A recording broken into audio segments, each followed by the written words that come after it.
Developers of desktop and cloud-based web application security scanners that enable you to automatically identify vulnerabilities in your web applications and web services. NetSparker scanners employ a unique and dead-accurate vulnerability scanning engine that automatically verifies vulnerabilities with their proof of concept. For more information, visit them on the web at netsparker.com or email at contact@netsparker.com.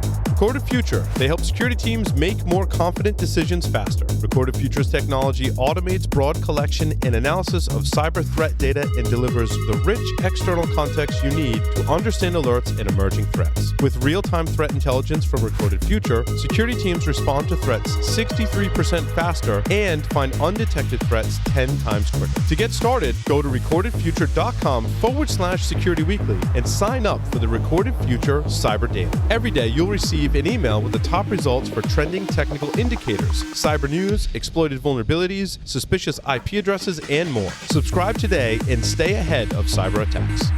Endgame's converged endpoint security platform is transforming security programs, their people, processes, and technology with the most powerful endpoint protection and simplest user experience, ensuring analysts of any skill level can stop targeted attacks before information theft. Endgame unifies prevention, detection, and threat hunting to stop known and unknown attacker behaviors at scale with a single agent. For more information, visit endgame.com. Welcome back, everyone, to Paul's Security Weekly. A reminder to attend the RSA Conference 2020, February 24th through the 28th. It's early this year. Join thousands of security professionals, forward-thinking innovators, and solutions providers for 5 days of actionable learning, inspiring conversation, and breakthrough ideas. Register before January 24th and save $900 on a full conference pass. You can save an extra $150 by going to securityweekly.com/RSAC 2020, which uses our discount code to register. Our guest for this segment is Micah Hoffman. He has been active in the information technology field since 1998, working with federal government, commercial, and internal customers to discover and quantify cybersecurity weaknesses within their organizations. That is such an impressive bio. Micah, welcome back to the show. Thanks, Paul. It's good to be here. Yes, nice to have you. You are like one of the specialists in OSINT, so I'm told. Yeah, open source intelligence. I'm one of the guys that's outspoken and teaches some stuff. Yeah. Yeah. So is it a SANS class specific to OSINT? Oh, there you go. Yeah. Exactly. So I created a SANS class. I noticed that a lot of the SANS classes had pieces of reconnaissance. You know, if you're doing pen testing or if you're doing something in DFIR or Blue Team and you're looking up IPs and domains. So everybody had this piece of OSINT, but nobody had like a dedicated focus. Well, here's how we do it. And so I created a class, and it's Sec 487, and I've been teaching that for over a year and enjoying it. One of the developments in OSINT that's happened recently is, I think, kind of similar to some of the developments in the tradecraft of pen testing and kind of holding exploits and payloads a little closer to the veil, so to speak. Mm-hmm. And same thing is kind of happening in OSINT, right? It's OSINT. OSINT. Oh, come on. Really? That's where we're going? I'm loving this. I am so loving this. The next thing you're going to tell me is it's Demon and not Damon. It's McAfee. And not McAfee. No, seriously, it's OSINT. It's and SIGINT and I know, because it's not OS like operating system. Yeah. I get it. I'm calling it OSINT. I get it. Because Micah and I had like a back and forth for like 6 months on this. So Micah, given you're the expert, what is it? It's actually both. I've heard people say OSINT, or OSINT. It just depends on what country they're from. All right, I stand corrected. There you go. Score one for Micah. Yep. Wow. That's the way you get invited back, Larry. I'm doing something right. I've been invited back for the last 12 plus years. So. All right. I'm gonna call it OSINT from now. I think that's cool. Yeah. So is it like tomato or tomato? I mean, we might as well just go completely off the rails since we're already there. OSINT? Michael, like it's both. Yeah. All right. So in open source intelligence gathering, Wow. Chicken. Oh. is it Buscador or Buscador? It depends on where you're from. That's It does. I've had people from South America in my class, and they say, Buscador, Buscador. I've had people from all over, and they, I hear a lot of people call it whatever. I guess the question would be is what does David Westcott call it? Because he's the guy who made it.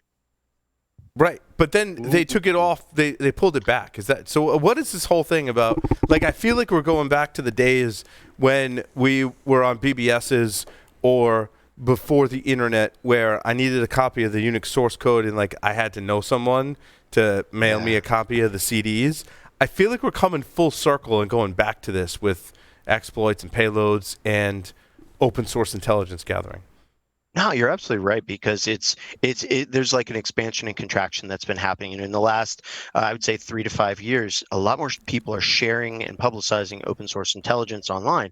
And if you just follow the hashtag OSINT, you'll see that on Twitter. People are constantly sharing tools, techniques. Of course, when they share the techniques, then the companies and the other places that are where we're not necessarily exploiting the weaknesses, but where we're doing things the platforms don't want us to do, they will actually watch that and shut stuff down. A good example of that is just the other day, for over a year, I've been looking at the JSON that's in the web page for a site called start.me. And I tweeted out, hey, if you want to look at this JSON for some pages, you can find out the email address of the account owner. And it's something that probably shouldn't have been public. And Start.me looked at it and said, hey, you're right, that shouldn't be public. And they just shut it down in the blink of an eye. So as we share, stuff disappears. But that makes us better, right? Because then that drives us to make. It's very much a double-edged sword, right? And Micah, there was another example that you had of this where we were in Singapore together teaching, and you said, "Oh no, I can't go out tonight. I got to totally rewrite this lab because Facebook changed stuff." And that's one of the other challenges too, is that some of the social media organizations and other places send people to our classes. They learn what we're doing, and then the next day, week, or month, it's all gone. You're right. It makes us as security professionals better, right? Right. And also, we also have to be careful who we share our tradecraft with, right? I think it goes back to my Kung Fu talk, right? Where in every Kung Fu movie, the Kung Fu teacher is reluctant to teach students because they taught a student in the past that went rogue and went bad, right? So therefore they want to, and then we see this in movies. I mean, Doctor Strange is an example, right? Master teaches a student becomes bad.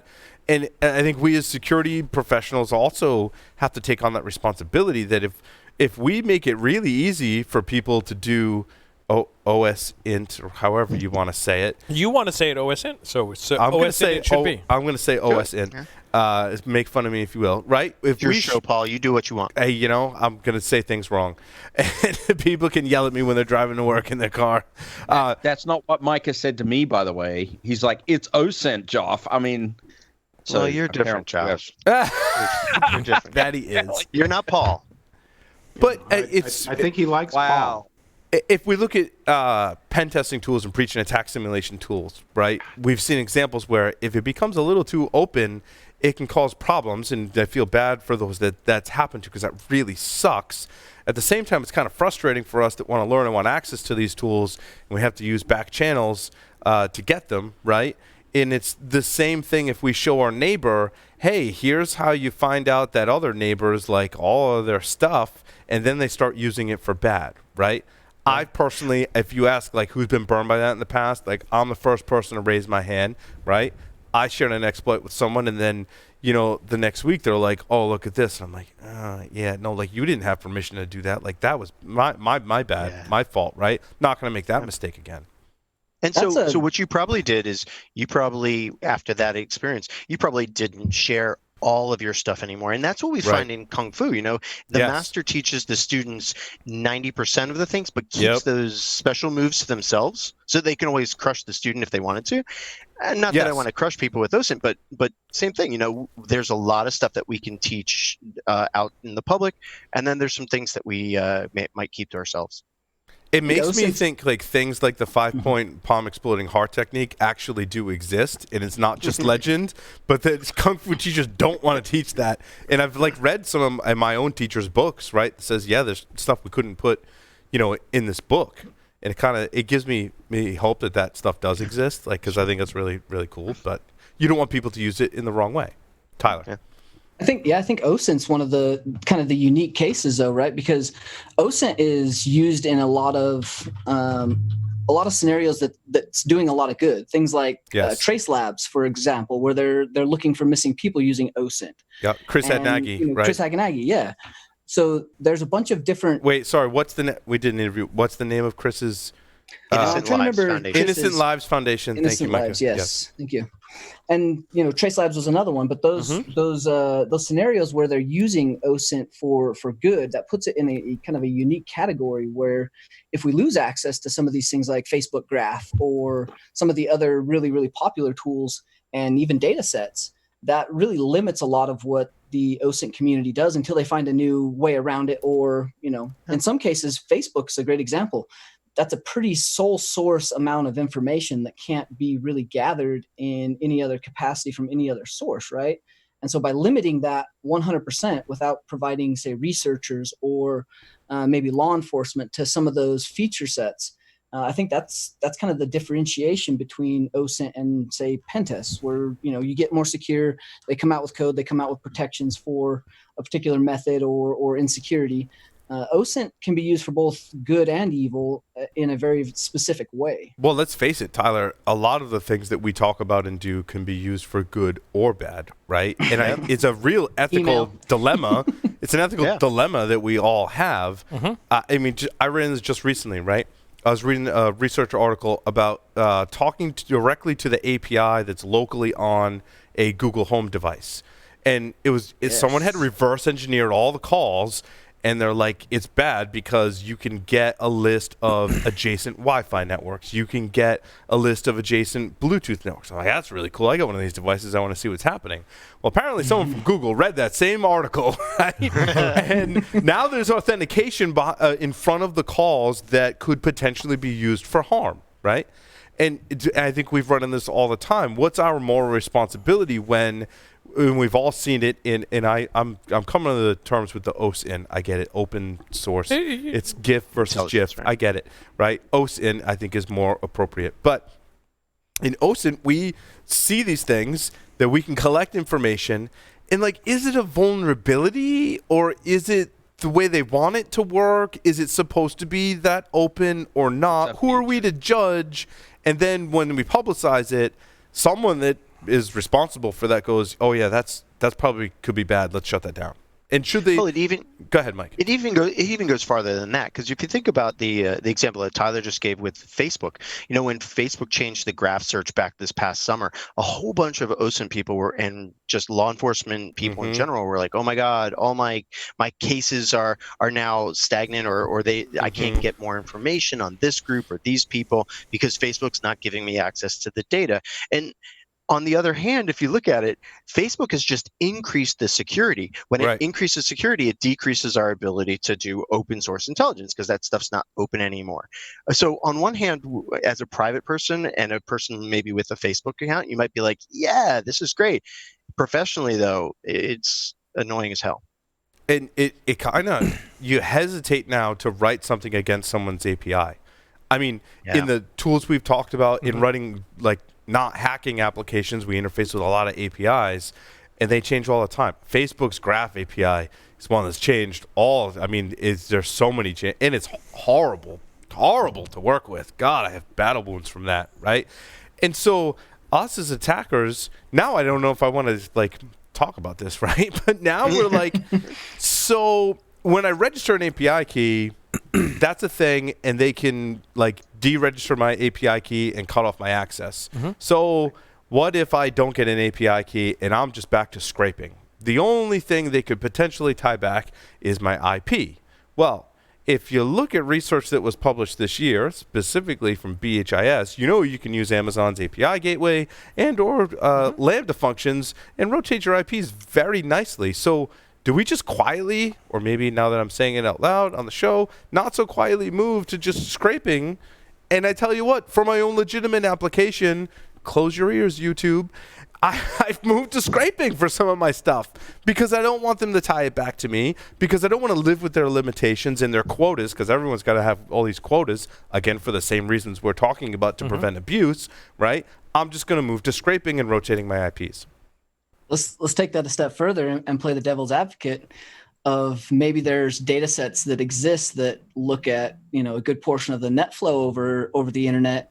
And now we're able to identify your Amazon account or EC2 instance, and then maybe tie together all the IPs you've used and the IP you used to log into that Amazon account to multiple Amazon accounts. And now we know all the campaigns that you run, and we can shut down all your infrastructure across all the God damn it, Tyler, you're spoiling my fun. Damn it. Who let Tyler in anyway? Let him in there. Damn it. But it's hard. I mean, on both fronts, right? The example Tyler just gave, like, we want to do these things for good, but they can be used for evil. So then we're just caught in this constant cat and mouse game. We've been doing this for decades, Paul. true. I mean, I look at the people in this room, and each of you has discovered some cool thing over the past 10 or 20 years that you were like, ooh, should I report this? Should I not report it?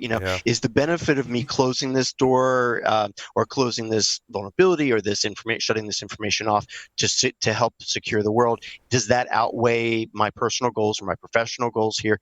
I mean, the challenges that we're dealing with in open source intelligence are just, I think, a little bit more focused, because what I've noticed is when open source intelligence people get into a social media organization or to some place, I've noticed that many places are much quicker to shut down access to that organization. Right. I used to do pen tests for years. Unless it's Twitter. Because then it's just all bets are off. Well, yeah, exactly. Right? Their API, and if you work, close your ears, Twitter, right? Totally open, no restrictions, right? Yeah. And you have to respect that too at the same time, right? And not abuse it like so many people do. But that's an example of one that's more open. But I think moving forward, like as soon as something closes down, we find a way to do the same thing. Yeah. And it's just that constant cat and mouse game. Over and over and over again. So, we know because information wants to be free, right? And us as hackers, to go back to some of the first hackers on the planet, right? We want to make that information free. Now, many of us will use that for good, being good hackers, right? And we hope that we can use what we find to detect the evil attackers. So speaking of which, one of those things, and Micah, self-serving interest question here. During your course and stuff that you talk about, do you talk about image and document EXIF metadata at all? We do. Metadata. Okay. And completely self-serving interest. You talk about, many of you have in the last 20 years or so seen those types of things, and that was one of those occasions where Ben Jackson and I chose to use what we found for good. Right, and a bunch of services changed their technology, right? They did, and probably for people's benefit, quite frankly. And I don't know if we'll ever get credit and don't ever expect to, but I think not only services but applications and products may have changed the way they do things by default. I think that's why we do what we do, even though it makes our lives a lot more difficult. Whatever, like society as a whole benefited, hopefully, right? Yeah, so cool. It's for the greater good. I've always meant to ask you about that in the numerous times we've hung out, but I've never have. Yeah, so, but a lot of to that end, to use that for whatever. OSINT. Thank you, OSINT. I gotta retrain my brain. You could just say open source intelligence. That's a mouthful though. But it is. OSINT works for me, man. It works for me. In order to use OSINT for and use the metadata in images for that, it's harder because a lot of places do strip that stuff out, right? I mean, a lot of remember, open source intelligence is not just about images that you might see on Facebook or whatever. Because you're right, Facebook, Instagrams, they scrape that stuff out. But we're dealing with HTML documents, videos, things that are captured off of phones and just uploaded to forums. There's a huge amount of file, and even things like PDFs. We might be doing some corporate open source intelligence, looking at business intelligence or something like that. And so we're just scraping. I mean, there was a pen test that I did years ago where I found like 200 PDFs of all of the salespeople and organization leads, I guess you could call it, for a company. And just scraping the metadata out of those PDFs that were hosted on their website was amazing. Yep. So looking forward, Micah, what do you how do you see from a security standpoint and someone that looks for people or looks for different things? How do you think we can go about protecting ourselves with things like facial recognition? Amazon and Azure just announced their facial recognition for free, and all of the public cameras that are now getting displayed in feeds. There's definitely places and people that are taking in those feeds and that data and feeding those in and training, with machine learning or AI. Go ahead and drink. But how do you see us moving forward as a society, and from an OSINT standpoint, how do we protect ourselves and kind of our digital identity? Oh, can I take that first? Okay. So you have to kill all your family, right? Well, there's that. Remove your digital footprint, and then not talk to anyone for the rest of your life. And I think that's the only strategy that you can fly under the radar today, right? Then go live in a cabin out of the woods. Facial reconstruction surgery could also work. Yes. But you have to do that every couple of years, so that that doesn't solve the gate problem. You got the gate recognition now too. Well, I mean, there's close friends too. You might have to take care of some of them. But no, Tyler, you can change the gate. It just requires lots of pain and a sledgehammer to the knee. I heard like a stone in your shoe will help do that because that'll put you off a little bit as you're walking. Yep. Also sandpaper in your underwear. Oh wow! Maybe that's a New England thing. I don't know. Or that could be a fetish too. But anyway, Micah. It could. Yeah, Micah. But I mean, so really, what you're saying is, what you're asking is, how do we protect ourselves, right? I mean, as we increase our privacy, we decrease the ability of somebody to OSINT us. So how do we increase our privacy? And the reality is, over here in the United States, that's really, really hard because the corporations are the ones that make the rules and that have the data that we provide. So what we have to do is think about all of those little bits of data before we start sharing them. I jumped off of Facebook, deleted my account a year and a half ago, and stayed off of Facebook, no Facebook Messenger and everything. But then I figured out that I was missing life events. Like my cousin had gotten married, and I didn't see the pictures of that event because they were on Facebook and I wasn't. So what we basically have to do in the United States is make a personal risk-based decision to decide what you're willing to give away and what you're not. I was at a place recently, and I was getting a carpet for my house, just buying a carpet. And the lady's like, "Oh, here, I'm going to sell you this carpet, and I just need you to fill out this form with your name, address, phone number, and email." I said, "I'm going to pay with a credit card. What do I need to fill this out for?" "Oh, you have to do that so we can sell you the carpet." Like, no, I don't. Can you please make sure? And so what I've done is I've started to push back when companies or businesses start to ask, "Hey, we need this information for you. We need your cell phone so that we can page you." Nah, you maybe don't. Or you can start using some of the techniques of Michael Bazell. Yeah. Bazell and his Intel Techniques website, or there's actually a PDF on there to help you remove your information from the internet. And he also has several books out there that go into the more extreme ways of protecting yourself in the United States. Very well, but I they think don't have a problem. But Michael leans towards basically creating a fake identity for yourself, or multiple fake identities for yourself, which I think is solid. Yep. I think it's solid, but the work involved in doing that, most people aren't going to do. I was going to say, that's a lot of freaking work. Yeah. Well, but there's other keep it all pieces of it. straight? So I was reading his Extreme Privacy book, and one of the things, it's about how to stop living as Micah Hoffman and start living as somebody else, and totally making a break. But there's pieces of that process that you can go, yeah, I'm not going to go and get a driver's license in that state and become a digital nomad. But maybe starting to use more privacy.com, virtual credit card numbers. Maybe I can start doing that. Maybe I can start paying with cash, or maybe I can start using the customer courtesy loyalty cards more. Stop using those because that feeds into the data collection about you. Yeah, it's all about a balance, Mike, is what you're saying, right? Like you got to figure out what's good for you. With Michael, I'm like, "Hey, can we take a selfie?" He's like, "No." we can't, Yeah. right? I mean, and that's Yeah. really extreme. But that, again, that's what he does, right? Right. And so we, of course, respect that wholeheartedly. But not everyone's going to go to all of those extremes, like you're saying, right? We're going to have to pick and choose. Yeah, and So- actually in the SANS classes that I teach, I don't know if you've seen this, but on Twitter, the SANS instructors will tweet out pictures of the instructor along with all of the people that won the Yeah. capture the flag at the end of the class. CPF, right. In my class, since the very first class, I have put those big black face dots on people to protect their identities. So, Mhm. we have to, I think we have to respect other people's privacy and also Yep. start protecting See, ourselves. 617, we don't do that in the classes. We do that in class. But don't forget, Mike is teaching a class about no, but- OSINT, but right? still- And but still, I mean, it's also great promotion for in your si- class in- too, about yeah. the things that you learn, Well, which yeah. I respect. I think 617, we don't do that at all unless the students that want the picture for themselves, we don't put that on the internet. At Yeah. all. Yeah. I just so it's just that throw that in 573. I do tweet about winners, but I tweet the scoreboard, not pictures of people. Yes.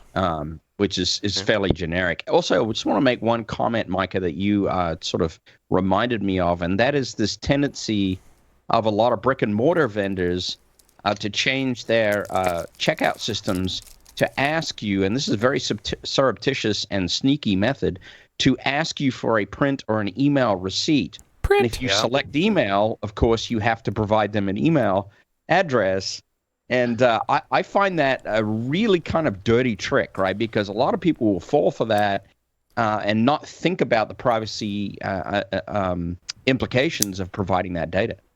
Yeah, I had a conversation about that with one of my kids today, and I said, hey, you are growing up in an environment where your things that you're going to have to protect are things about you, your biometrics, like Tyler was talking about, your gait, your face, what you choose to share and what you don't. And the more private you keep stuff, the more you're retaining your personal wealth of information. But I think it's that's hard. where the Like Paul genome was saying, stuff. it's uphill. It's hard. It's not easy to choose these things in the United States. Outside the States, it's a little bit different scenario. Sorry for talking. Yeah, I think that's very, very true, because the corporate forces in the U.S. are interested in gaining as much data on you as possible, and we don't appear to have very, very strong data protection and privacy laws to push back against that. And we need to change that, honestly. You look at Europe, and they're very, very strong on privacy laws, and I'm disappointed we haven't done stuff about that here in the States. And John, it's interesting. Brian Lamoreaux is someone who's been on the show on business, not on this show, but on Business Security Weekly, and he presented at a conference locally in Rhode Island, and he said, and he credits this to a documentary film that he watched, and he said, the reason why we don't have similar privacy laws to Europe, and, Mike, you've spoken to this a couple of times during the segment, right?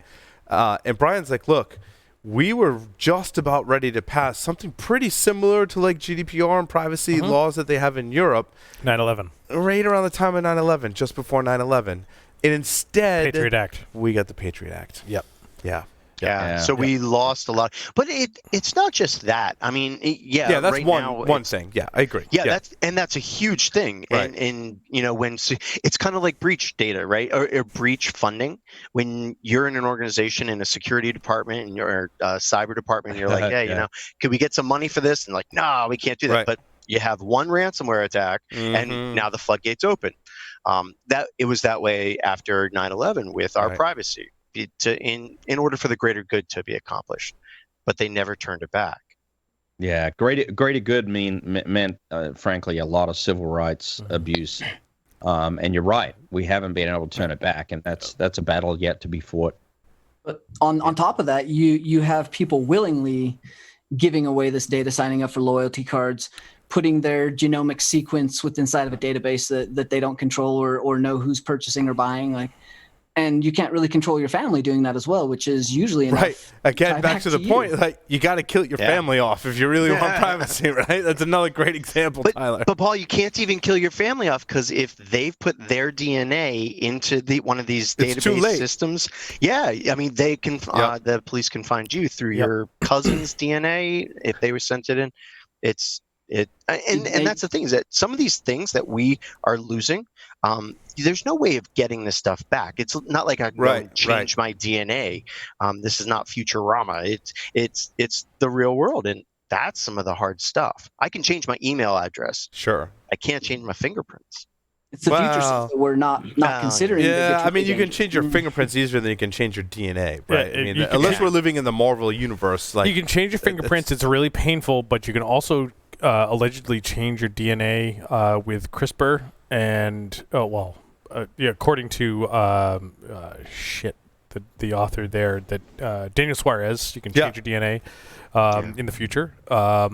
But that was a fantastic book. Neither one of them are terribly comfortable. Yeah, and I watched the movie Deadpool and Deadpool 2, and his DNA was changed, and he got different fingerprints and all. But I don't think I want to go to that extreme. Exactly. That becomes really difficult, though, because if you're talking about stuff that's in the future, that things that, unless you're very, very forward thinking, and which we're going to say the majority of the mainstream is not, they're not considering these ramifications. And us as security practitioners, we have to be kind of at least that voice of reason, like, hey, maybe we do this, but like, have you considered what this means? Like, what happens when life insurance starts purchasing this CRISPR data, and your kids or your grandkids can no longer qualify for life insurance because cancer is rampant, and there's like a 50% chance they're going to get it. Like, these are things that it's not going to probably affect me, but it's going to affect my kids or my grandkids, and that's when it starts to become dangerous. And I think we really need to start pushing back a little bit harder. But that's the United States. If you go over to another country, they don't talk about that kind of stuff because it doesn't happen. And that's, again, where corporations are really running the United States. Right? I'm not going all like conspiracy theory and all, but if you think about all these things, what you're talking about is like Blade Runner, right? Yeah. Corporation. I mean, there's a lot of, it's interesting. There's a lot of movies. And what's the UK TV show on Netflix that basically predicts all the stuff happening? Black Mirror? Black Mirror, thank you. Black Mirror. How did I forget that? I told you I have like something is wrong with I'm really it's already happening, right? I mean, you can, Skynet is real now. I mean, frankly, right? Hi Google, I know you're listening. I know, but that's I'll debate. We'll debate that in a separate segment, John. We will. Let me take one more step though. The big data, drink everybody, analytics that are going back on various devices. I mean, think about your Fitbit, think about what the insurance companies are already doing for auto insurance, those drive safe programs or whatever they brand them, where they're plugging into your car and feeding data back about your driving habits. Oh, so Joff, we went to Disney. Big NFW. Yeah, we went to Disney just a week or so ago, and instead of renting the minivan, we rented a Ford Mustang convertible, and like Sport Plus mode and manual mode and drag strip mode. And as soon as you turn the car on, it says all of the performance data is being reported. I'm like, no, you shut that shit off. Exactly. Where is that OBD2 port? No, I didn't. Oh, it was all built in. It was all built in, and you can believe that as I'm fuse for that 4G right no, as I am pulling out of the parking lot, I am turning that shit off in the OSD, the on-screen display for all the reporting of data. But I mean, Larry, you can turn off that stuff in your car, in that car that you've rented. But as you're driving down the road, your license plate is being read by countless license plate readers, and they know how fast you were going because they got here and there, and they can do the math. And not only law enforcement folks that are reading those, but open source acquisition of that data and those reading of license plates.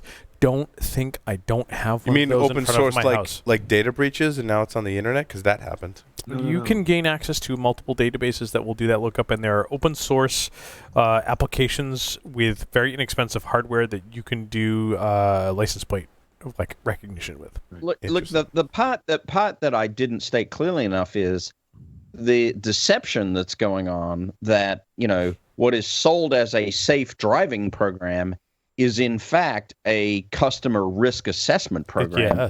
Yes. And there's absolutely no full disclosure of that. And the same thing is going to happen in the health sector, and is already happening in the health sector, frankly. And we've got serious problems that have got to be addressed in terms of data ownership. I mean, that's the way I've always thought about it. An individual needs to have a way to own and retain their own data. And that's the challenge we've got to overcome. But even if it's opt-in, I'm still paying more if I don't opt in. And is that, I don't know. Well, where does that? And that's another part, is that there are financial incentives and just ease of use incentives, right?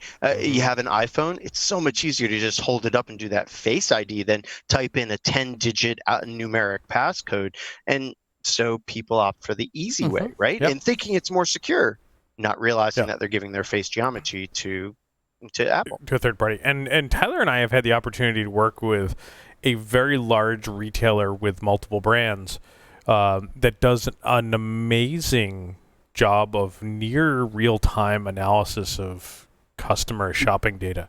Tyler, I don't even think I even need to mention anything more about who we were on site with some folks assessing some of their wireless equipment.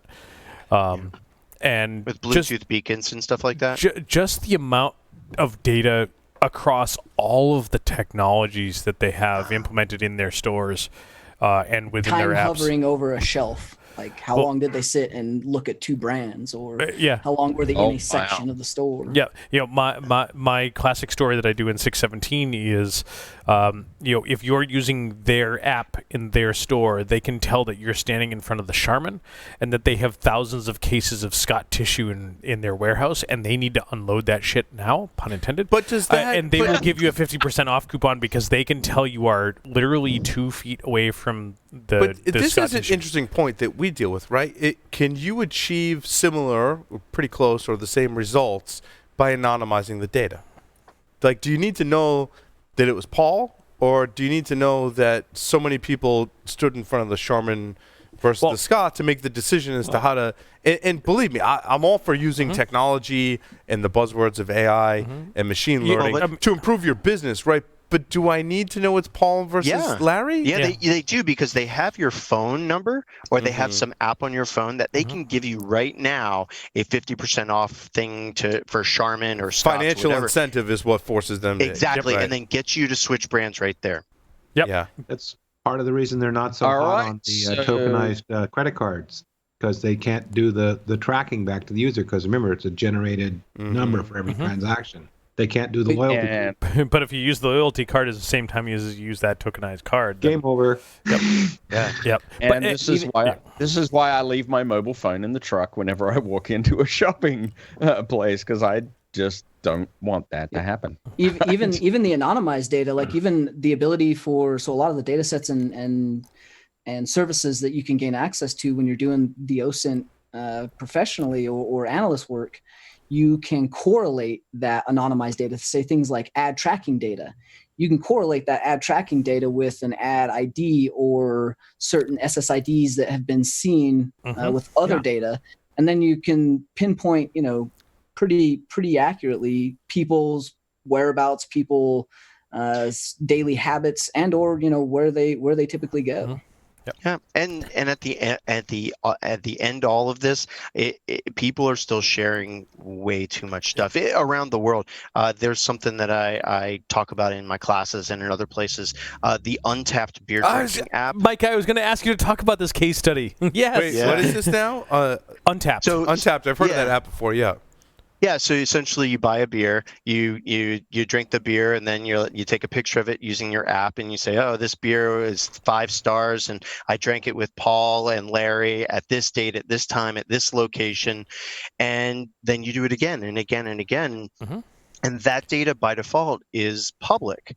And I saw Phil Hagen, the SANS instructor, who loves tweeting beer, out, who loves beer, and it's an amazing beer resource. Yeah, he tweets out stuff all around the world, like, "Hey, I was just here and I drank the most porters here." And I said, "Phil, why are you like tweeting this stuff out?" Because and he said essentially, it's just beer drinking. What's the worst somebody can do? And I thought, challenge accepted. So I wrote a script that harvests that information, just does that web scraping you were talking about, Paul. That core concept of grabbing stuff and then analyzing it. And what it does is it shows for a person where do they drink, who do they drink with, what times of the day do they normally consume alcohol, or at least the last 25 beers, and then it'll plot it on a Google map and show you on a heat map so like of the world. So like one night of beer drinking. Or more importantly, I think one of the things that Micah was illustrating in one of these case studies was more like a lunchtime. Yeah. And who's the raging alcoholic? Yeah, but the thing is even more interesting, because one of my students actually said, well, instead of looking at Larry and his drinking habits, which would totally just skew the results, but the Larry's Security Weekly in general, like why they're always at the top of the it's charts. just beer though. There are apps that also track which liquors you've drank. Yep, and wine too. Yep. But here's the thing that they said is, hey, I don't care about Larry drinking, but there's a bar right across the street from this classified facility, and I know that every day at 5 o'clock people clock out of work and they walk right across the street. Could you just watch that bar for who's logging drinks, and then look at who's logs those drinks over time? And I thought, yeah, I could do that. And so what I essentially created was another tool. And I have it watching the main international airports around the world, and it's just collecting data, looking at that open source data on Untapped about who's logging drinks in airports around the world. And so I can say, hey, look, this person was here in San Francisco at this date and time, and then they flew over here to New York, and then they flew to London. They stayed there for 3 days, and then they flew back. And we can even drill down and switch to the user, so I can see they went to London. Let's see where they're drinking it now. And some people, they check in at the Courtyard Marriott bar, and then they check in at the bar right next door. And so we can actually track people based upon that social data that they're pushing to the internet. Now, let me ask, is that an open source tool, or is that something that it is? Oh, yeah. GitHub.com/webbreacher/untappedwatcher. Interesting. Well, and I think it gets worse, right? You're talking about the fairly benign uses of that. What if the health insurance get hold of that, right? And they're like, hey, look, excessive alcohol consumption is related to potential diabetes, related to potential blood pressure issues, liver disease. Now we're going to rate this individual as a higher risk. We're going to raise his rates or deny him insurance. Pre-existing condition, alcoholism. Well, I mean, it goes all of us have been to the doctor, and we know the inevitable question, like how many alcoholic drinks do you consume? Recreationally. How much do you drink, right? And pretty soon we're going to answer that question. They go, yeah, really. Because my app tells me that you drink way more than you just told me, right? And not to mention your liver function is like off the friggin' chart. Yeah. I mean, what's your answer? I'll tell you honestly, mine's about a 10th or a 20th at best of what the reality is. Right? Right? Yeah, I got an occasional drinker. I'm maybe a one drink a day. Did I tell you that I'm going to help you secure your Wi-Fi on the way out?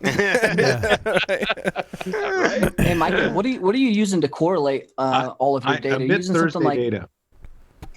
AI and something like analyst tool, the analyst notebook? Like, what are you using to correlate all this data? Is there a framework out there that you know of outside of like Maltego or Analyst Notebook? Yeah, this is that's one bringing in all of these data points in and being able to correlate multiple data points, or even a framework to start developing on, like say tracking flights, or like you're looking at Untapped. Maybe we're looking at Google reviews or check-ins for restaurants. Like, how can people doing OSINT start to develop a framework around this, or data aggregation? How can we be truly evil and track everything that someone does in a data analytics solution like it?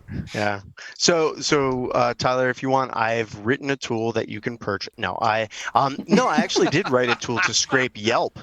Just because a macro you're right. in Excel. Same thing.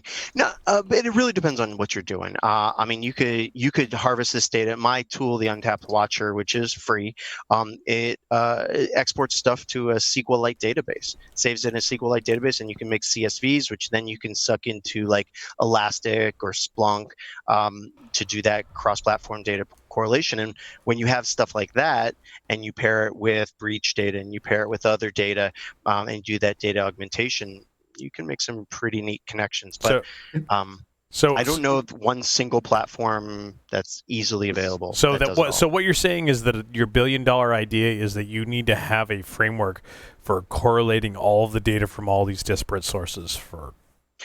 Well, I know people that have done that using Elastic, or even using Splunk and for their organization, for their government entity. For their 3-letter government agency that may behoove them to do that. IBM's tool kind of does that with the Analyst Notebook. It kind of ties a lot of that. Have you seen anybody doing something where they're doing like math graph theory, where they're tying correlation points and being able to leverage some math graph similar to like what we use Bloodhound for, and type in a particular data reference point and be able to start mapping these out in a visual representation? Tyler scares me, just for the record. No, he doesn't scare me in the least. The answer is maybe. There are a bunch of tools out there that I don't have access to that probably fit those needs. I'm not going to shout out any names right here because I can either confirm or deny that they do that. But the visual representation, the visual graphing of those different points in almost a Minority Report kind of way, I think what we're going to end up doing in the next bunch of years is taking like the Google Glass approach but even using more VR and being able to like drill down on something and pull out a person and then it blow up what they do, but do it in a 3-dimensional thing and then say, hey, we're going to bring in that breach data. There are things that you can use for Maltego to do it, to do some of that, Tyler. But really that entire data picture that you're looking for, that's going to be more of probably a custom thing where you or your organization is adding, hey, now we have this source and we have that source. How do we normalize the data and map it? Yeah, there you go. The normalization of the data has been kind of the big hurdle we've been tackling. And, for the most part, our analysts are so skilled that by the time we normalize that data or by the time we ingest that data and start to correlate it, they've already painted that picture in their mind or they've already done that analytic work. And, there is already those projects out there where they're taking, the contact lenses. I think it was University of Columbia or one of the universities where they are doing like the Google Glass with the facial recognition tied to like the API backends. And that's already a proof of concept. It's already out. So I think what you're saying, the visualization is going to be a thing. Oh, there was a TV show that did that. Yep.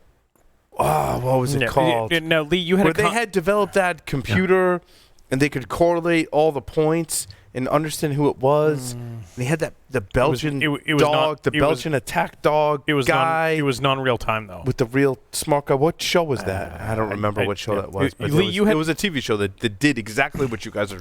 Lee, you had a comment in there, and I want to make sure we capture that. So my question was, I'm thinking about all this data we're correlating and analyzing, and I'm thinking, because I've been in IT a long time, you need a supercomputer or something, and I wanted to get a reality check on how high the bar is on doing this. It sounds like it's getting pretty low to do all this analysis and aggregation, but I'm old school, so I need a modern school. Yeah. Reality. Don't forget though. I just want to interject here, just like what we're talking about. I think with technology today is totally possible, especially given that the AI research has been happening since way before personal computers, and really even before computers were like a thing in every university, right? And like there were AI programs at MIT when they had some of the first like IBM mainframes, which I didn't realize in doing research for the upcoming segment of security history. I realized that AI research dates way back, even before we had computers conceivably. Yep, and the fact that now that we have all this distributed computing and and cloud. It gets insane, but the question you don't even need that much anymore. The reality is, if you're dealing with huge amount of data, like the Twitter API that Paul mentioned, if you're getting that fire hose of every single tweet in real time, you're going to need a huge amount of processing, a huge amount of storage.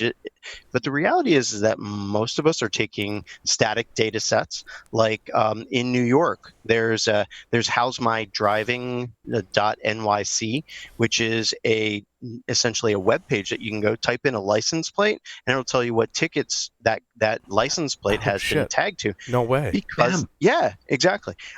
It's not. It's like, how's my driving ny.nyc, I believe, and it's simple to use. And what they're doing is using the open data that New York City is publishing. And there's a huge bunch of like static data sets that are out there, and all those breaches. And if you grab all of that, you need more storage, and you do need some processing. But it's easy with cloud computing now. And Tyler, you and I thinking about that retailer.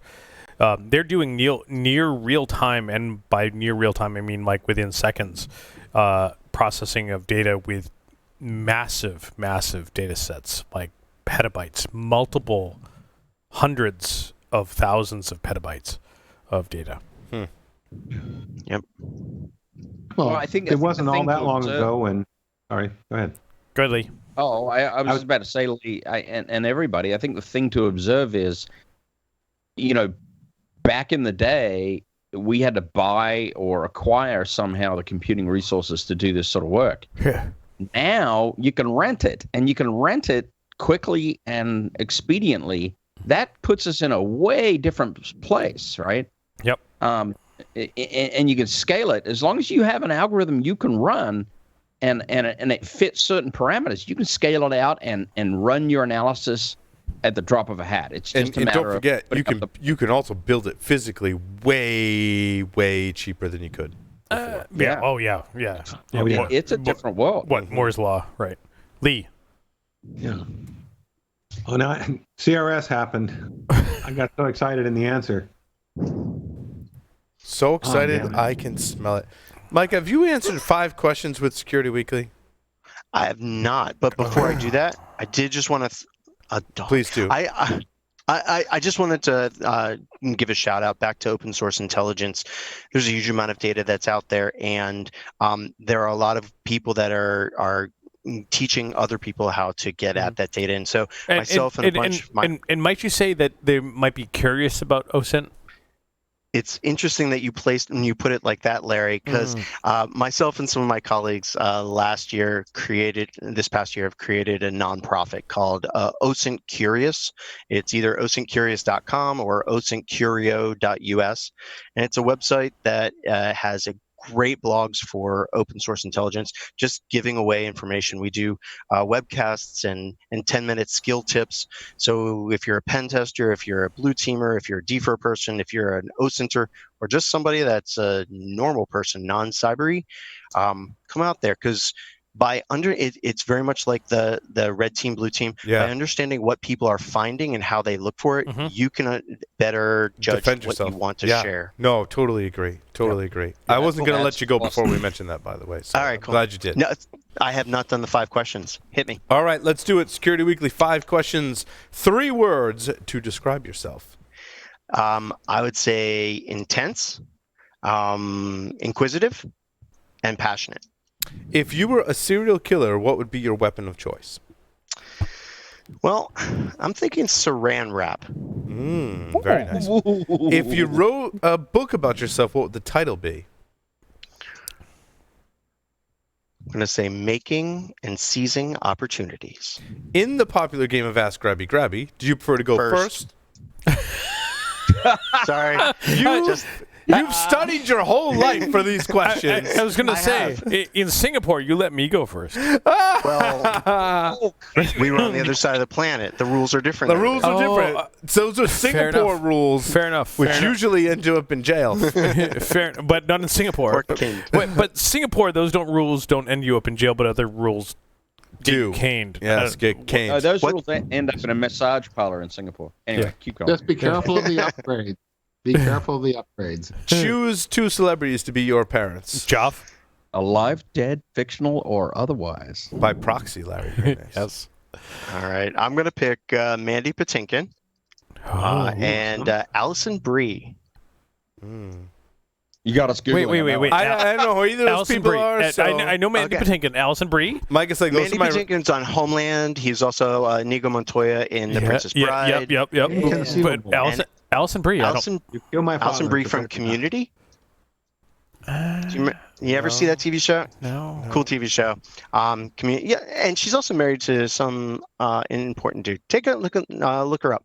Spell last name? BR, I think IE. Oh, as yeah, in it's like cheese. cheese. And Yeah, and I think so. she's very beautiful. Joff thinks your celebrity mom is hot. It's that bad.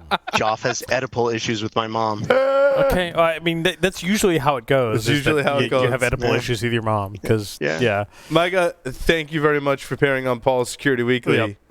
Hey, I've really enjoyed it. Thank you very much, everybody. Micah, pleasure as always, and look forward to seeing you soon at a SANS conference. Where And don't go anywhere. I have an off-air question for you. So stay tuned for security news coming up next.